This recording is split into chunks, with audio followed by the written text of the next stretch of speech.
As pleased as I am with my previous video discussing the 24 per pixel images from LRO, I regret to say that I may have opened myself up to being accused of making a red herring fallacy. It was hyped by NASA, ASU and the media that in all but the Apollo 11 photographs you could see that the American flag was still standing. But apart from how poor the resolution is, I talked more about the inconsistencies regarding the rover tracks and lighting. I said almost nothing about the flags. Even as I was uploading the video, I felt that I could have said more about them, the things everyone was talking about. But after I posted my video, I learned of something that ultimately gives me the opportunity to rectify that and throw yet another monkey wrench into NASA's hype. For this one, I must really give kudos to Russian-speaking YouTube user Moonfaker. He mirrors my videos with Russian subtitles. He posted a number of comments on my video informing me of a huge inconsistency between the Soviet and American space programs. In summary, on all 6 Apollo missions, NASA claims that an American flag was erected. This has got to be one of the most proud moments of my life, I guarantee you. In 2012, they released new images of the alleged Apollos 11, 12, 15 and 16 sites and claimed that the flag was still standing in all but the Apollo 11, whose flag was allegedly blown over by the LRO exhaust. Now, in these enlargements, we can see an elongated blob of grey pixels and a much wider patch of black pixels beside it. NASA claims that this is the flag casting a shadow. Now, I am not going to comment on the horrendousness of the picture quality, because that's already been done to death. Instead, let's ask ourselves, is there really any reason to believe that the flags would still be standing after 40+ years? The moon is constantly exposed to heat, radiation, and micrometeoroids. Even in Earth orbit, objects have been launched into space by the shuttle and then retrieved some years later to be brought back to the Earth. And post-flight inspection always shows some deterioration by this space weathering. And these spacecrafts are made of metal. How would a flimsy nylon flag hold up against such abuse? For direct comparison, in 1991, a Soviet Union flag was erected outside the Mir space station. Vladimir Siromyatnikov was an expert on space rendezvous and docking mechanisms. He helped design the Vostok spacecraft and later went on to design the docking mechanisms for ASTP and the Shuttle Mir program. He wrote a book called 100 Stories About Docking. Unfortunately, I have not been able to find an English copy of this book, but Moonfaker sent me a link to this online copy in Russian. Translation of this section reads as follows. A few years before the described events, a symbolic episode had happened. A Soviet flag was hoisted on a truss, deployed in 1991. The flag was bought at the local military store in the town of Leninsek at the last moment before the launch of the Progress. A few months later, the Soviet Union was gone, and 6 months later, the red flag disappeared in space. It was destroyed by cosmic winds, the famous solar wind and harmful ultraviolet, atomic oxygen and ozone residues, very aggressive on Earth as well. The other atoms and ions were also hitting the flag, at a speed of 8 km per second, and finally, micrometeorites. All that makes the outer space different from the usual earthly conditions corroded the flag of the Soviet space exploration, and it disappeared.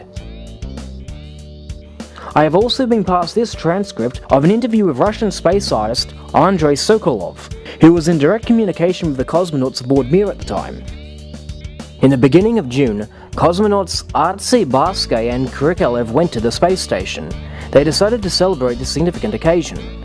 At the store they bought a regular Soviet flag that hung on holidays at the entrances to government agencies, and they took it aboard the spacecraft.